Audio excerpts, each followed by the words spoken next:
I have a cousin by marriage, husband's cousin, that's 22 and dying of cancer. It was always her dream to marry and be a mom, and now that's not going to happen.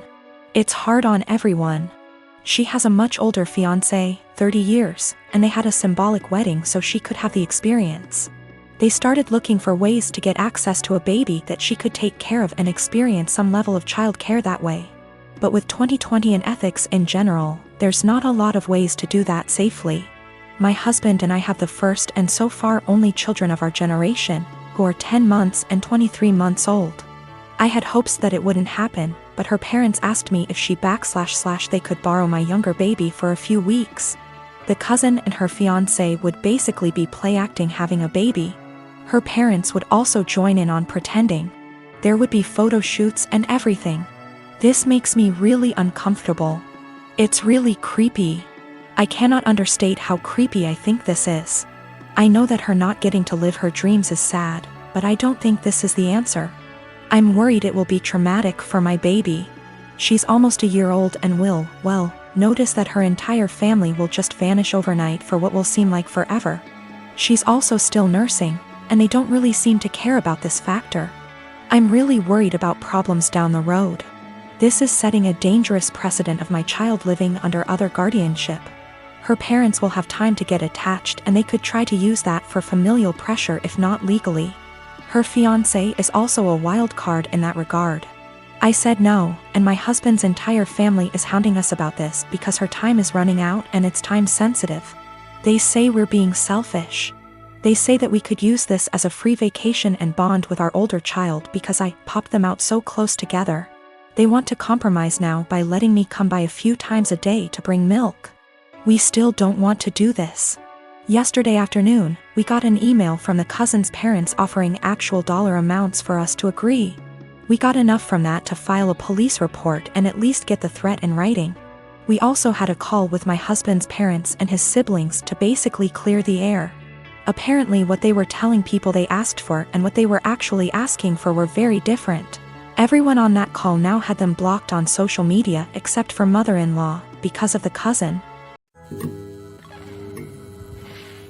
Since my wife and I got married 3 years ago, things have been off. I know that people grow and change with time, but around our wedding, my wife changed drastically. She bleached her dark brown hair blonde right before the ceremony. And I honestly thought I was in the wrong church for a split second when she came down the aisle. We moved into our house right after the honeymoon, and she went into full domestic mode. We'd shared cleaning duties before, but once we moved into the house, she became insistent on doing everything before I could even get to it. Since this is our first house, I thought it was some kind of homeowner nesting thing, but it never stopped. Her hair color is none of my business, and I think most people would be happy not to have to clean. So I honestly didn't really think much of either of those things at the time. The big thing has always been how closed off she got after the wedding. When we were dating, she'd tell me long rambling stories about her feelings and rant to me when she was upset and all that. And I liked hearing about what was going on inside her head. After the wedding, that stopped pretty abruptly. If I ask her how her day is, she will only ever tell me that it was fine or super. She doesn't talk to me about her feelings anymore, ever, even when I explicitly ask, "How do you feel about X?" She also stopped telling me about anything important that happened to her. About a year after we got married, her grandfather died. Did she tell me she'd lost her grandfather? No. She told me that she had to go to a conference for work on the other side of the country, which I thought nothing of. On the second day she was gone. Her older brother texted me to tell me that my in-laws had really missed seeing me at the funeral. When I called her to ask why in the ever-loving hell she didn't tell me, and then lied about it, all she would say was, "I didn't want to trouble you. You have a lot on your plate." After that, she went on a couple of spontaneous family trips. She's really close to her family, so the first time she said she was going camping with her brother at their alma mater. I didn't think a lot of it other than to be slightly disappointed and confused that I wasn't invited. Because her brother's cool and the three of us go camping together a lot. But the second time, I started hearing alarm bells. I'd like to say I'm a more secure man, but after the second spontaneous family trip, my wheels started spinning and I started to think that maybe she was cheating. This was a weird insecurity in the back of my mind for a while, since she wasn't showing any other big signs of cheating. She wasn't guarded about her phone and hadn't changed her routine / appearance. A few weeks ago, she told me she was pregnant. I was over the moon about it until I asked her how many weeks along she was, and she nonchalantly said about 12 or 13.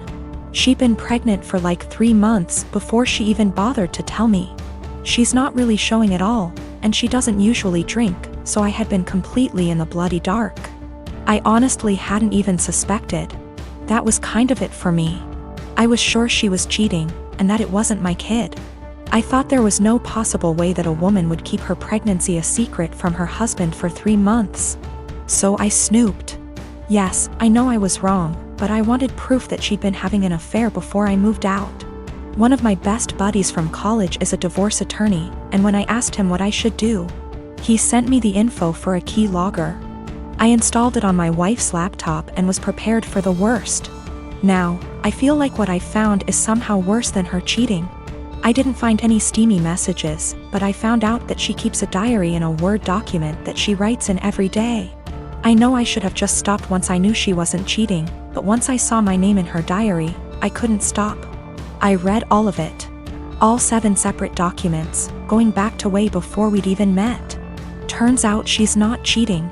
She's depressed, hates herself, and has absolutely no trust in me.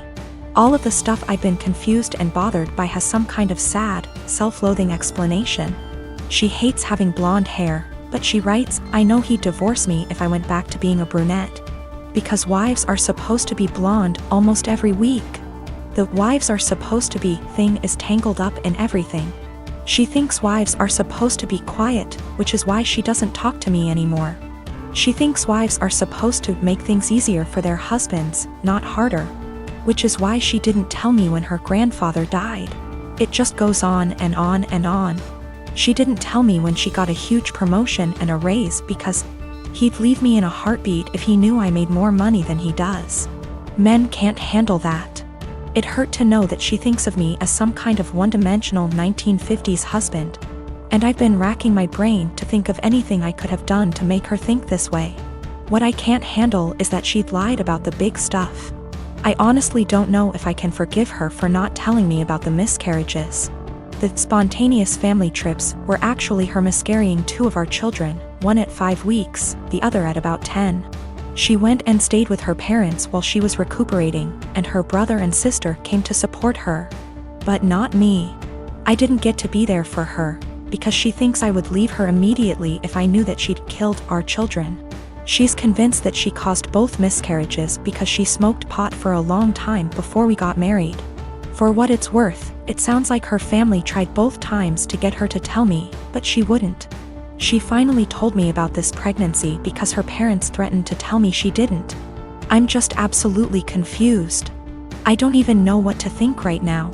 I'm just so baffled because everything she says about me in her diary is insanely nice. She goes on for pages and pages about how much she loves me and how she thinks I'm her soulmate and how she would do anything for me. I just can't understand why she thinks that I would leave her. Knowing that she's spent the last 3 years walking on eggshells around me, convinced that I would leave her at the drop of a hat is just so confusing and awful. I feel like our marriage is some kind of lie. The woman I thought was self-confident and ready to take on the world is actually full of self-loathing and really, really depressed. I don't know her at all. She's been suffering silently with depression long before we met. She has no faith in me, no trust. She thinks that every hug and kiss I give her and every "I love you" I say is a lie. I just don't know what to do. She obviously needs serious help, but I don't know how to get it for her. I can't tell her that I read her diary. If she has zero trust in me now, I can't even imagine what she'd think if she knew if I read 6 years worth of her private thoughts. I feel like I need to get my in-laws on board somehow, but I don't know what to say to them. I know I can't ignore this, but I feel like any move is the wrong move. My girlfriend and I have been together for about a year. Most everything is great except one thing. If I tell her I'm sick / not feeling well / hurt, she refuses to believe me. If I have a cold, she tells me I'm faking it until it goes away and then says, "See, you are fine."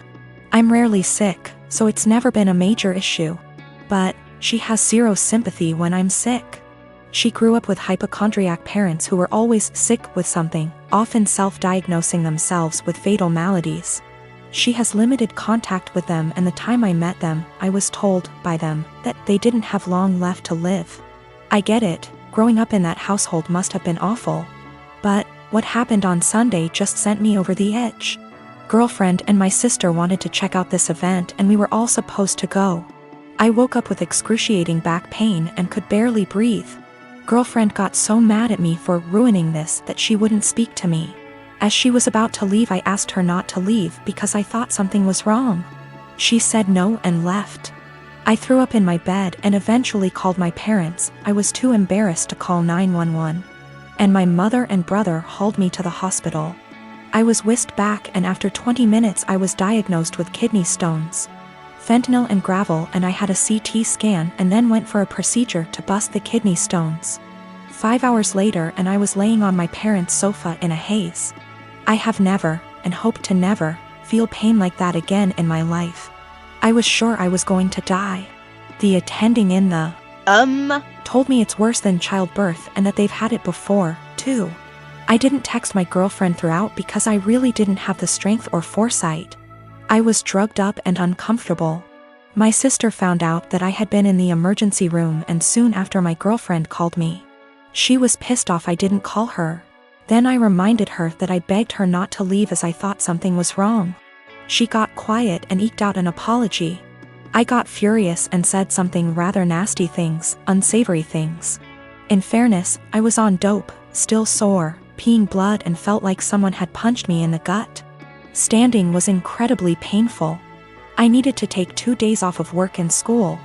I rested in bed, and the only thing you can think is the person who should have been there didn't even believe me. She's texted me this week a formal apology and wants one in return for saying nasty things to her. I've been avoiding her texts / calls. I felt like shit this week and picked something up in the So I laid low, took a few days off work and relaxed. She wants to meet tonight and talk about everything, but I'm still so mad I don't know if I should hold off seeing her. Is this as big a transgression as I feel like it is?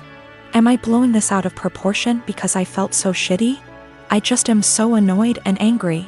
Girlfriend didn't believe me something was wrong, and I wound up in the with kidney stones and needed a procedure. She was mad that I didn't call her. I was too doped up, and then when I blew up at her she felt bad. I'm still mad at her. I'm a 19-year-old F with 6 older siblings. My parents spent most of my childhood spending money they didn't have on my siblings, so by the time I hit my teenage years, I realized I was probably going to have to fend for myself financially when I turn 18. I started babysitting and doing odd jobs around my neighborhood when I was 14, and eventually got part-time jobs during the school year. By the time I was 16, I was working 3 jobs in the summer and 2 in addition to school. When my parents told me they couldn't pay for college, I'd already earned enough, along with scholarships, to be able to put myself through college and have plenty left over. I've continued to work during the school year, and have been able to make money during quarantine by tutoring online. The issue began a few months ago, when my eldest sister got married. My parents spent $30,000 on her wedding, taking out a second mortgage to do so. To make matters worse, my dad was furloughed 6 days after the wedding. They'd effectively dug themselves into a hole they couldn't get out of.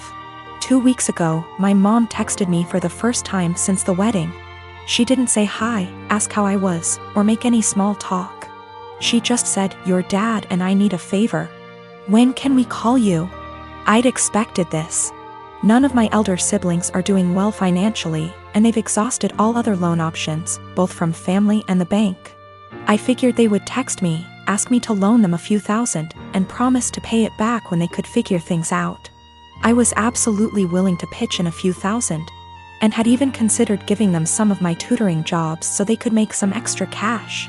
I was not, however, expecting them to demand I give them all the money, close to $40,000. I'd made from the ages of 14 to 18. The exact statement my mom had made was, "You made that money under our roof.